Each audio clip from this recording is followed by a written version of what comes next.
Yo les gars, j'espère que vous allez bien. Ça fait longtemps qu'on s'est pas retrouvé sur une nouvelle vidéo, un nouveau concept.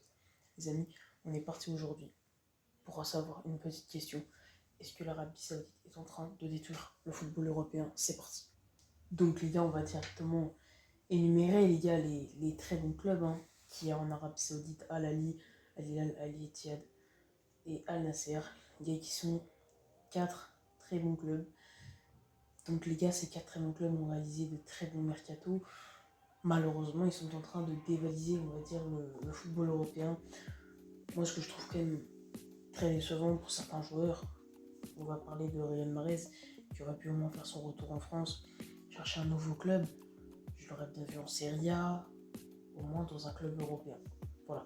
J'ai envie de prendre l'exemple, par exemple, de Franck Ribéry, qui lui ne s'est jamais exilé autre part qu'en Europe.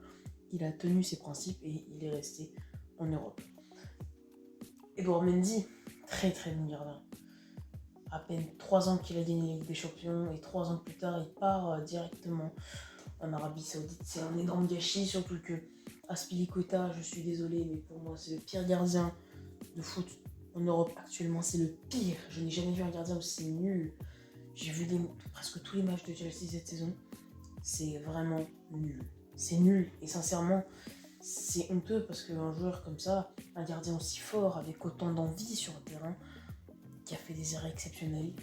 Je ne comprends pas son départ de l'Angleterre et même de l'Europe.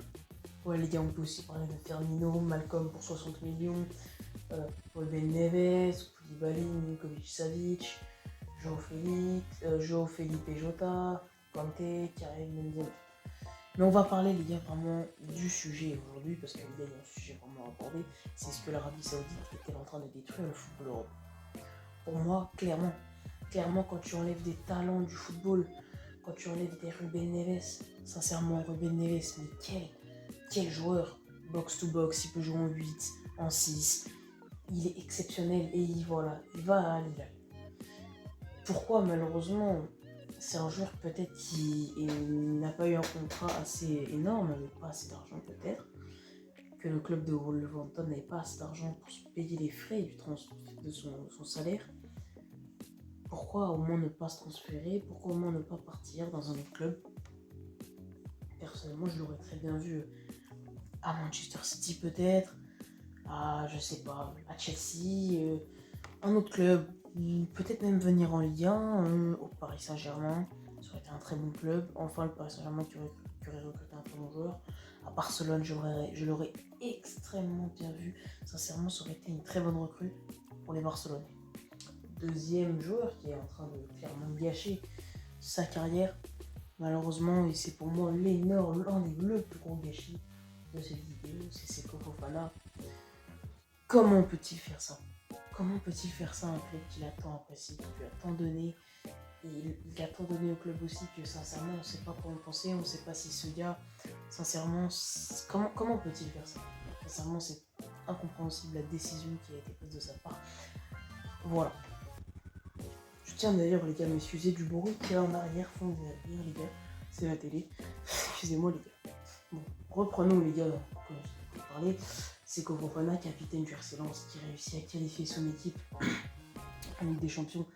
C'est exceptionnel. Et pour un club comme le RC Lens, qui était il y a 3 ans en Ligue 2, ou 3-4 ans en Ligue 2, c'est exceptionnel. Et sincèrement, ce qu'il a fait avec ce club, ce qu'il a fait pour ce club, ça m'a vraiment dégoûté. Ça m'a dégoûté, c'est ce qui m'a donné envie de faire cette nouvelle vidéo. On peut aussi parler de N'Golo Kanté, qui aurait pu venir en France, choisir un nouveau club. Voilà, il y en a beaucoup des joueurs comme Milinkovic Savic, l'ancien de la Lazio de Rome. Incompréhensible. Ce transfert à 40 millions d'euros, incompréhensible. Ruben Neves, 55 millions d'euros. Et le gros flop du FC Barcelone, Malcolm, pour 60 millions d'euros. C'est un arrachage dedans. C'est énorme. 60 millions d'euros pour un flop comme Malcolm, d'ailleurs passé par Bordeaux. C'est incompréhensible. Après, voilà, il y a des très grands joueurs, malheureusement, je ne sais pas, qui rejoignent l'Arabie Saoudite. Karim Benzema, Cristiano Ronaldo. Pourquoi? Voilà, il y en a, ils vont dire, ah bon, c'était pour aller relever un nouveau challenge. Non. Quand tu aimes le football européen, tu restes en Europe. Ronaldo, il avait d'ailleurs dit dans une interview pour une télé américaine qu'il ne voudrait jamais finir sa carrière. Il voulait finir sa carrière dignement, il l'a dit. C'est ses propos. Je veux finir ma carrière dignement et pas m'exiler dans un pays exotique. Ce qu'il a fait finalement en 2023, pardon. Karim Benzema, qui aurait pu très bien retourner à Lyon. C'est incompréhensible aussi ce choix-là. C'est pas. Enfin, j'ai même pas les mots en fait. Cristiano Ronaldo qui aurait pu aller au Sporting ou faire quelque chose, mais c'est pas une très bonne image qu'il donne là à certains joueurs. Sadio Mané, par exemple, qui lui aussi est parti à Al Nasser. Quel dommage. Quel dommage. Quel dommage que Sadio Mané parte à Al Nasser. Il a tellement de talent, c'est tellement joueur avec. Il est incroyable, il aurait pu retourner à Liverpool, partir dans un autre club, mais pas en Arabie Saoudite, au moins à Barcelone. C'est une bonne idée, la Juve, pour remplacer Vlahovic qui va sûrement partir. Et maintenant, les gars, pour moi, certains joueurs qui ont bien fait de rejoindre l'Arabie Saoudite, c'est Denayer, par exemple. Très bonne idée de rejoindre l'Arabie Saoudite. Henderson, Moussa Dembélé, Denayer, c'est des joueurs qui ont bien fait de rejoindre l'Arabie Saoudite. Ça peut apporter un peu de qualité à l'Arabie Saoudite. Et pour finir, Alex Telles. Bon les gars, j'espère que vous avez kiffé cette vidéo qui va me prendre un temps énorme à monter, même si, bon, elle n'est pas très longue. Justement, je n'ai pas voulu la faire très longue. J'ai pas encore de monteur, donc je ne peux pas me permettre de faire des vidéos trop longues. Les gars, j'espère que vous avez kiffé. Moi, en tout cas, j'ai kiffé faire cette petite vidéo. Je manque d'arguments. Il est tard ce soir. Il est actuellement 23h, donc c'est compliqué de tourner à cette heure-là. Je vais peut-être enchaîner avec une autre vidéo, les gars, dans les prochaines semaines ou prochains jours. J'espère que vous avez kiffé cette petite vidéo, les amis. On se retrouve pour une prochaine. Ciao!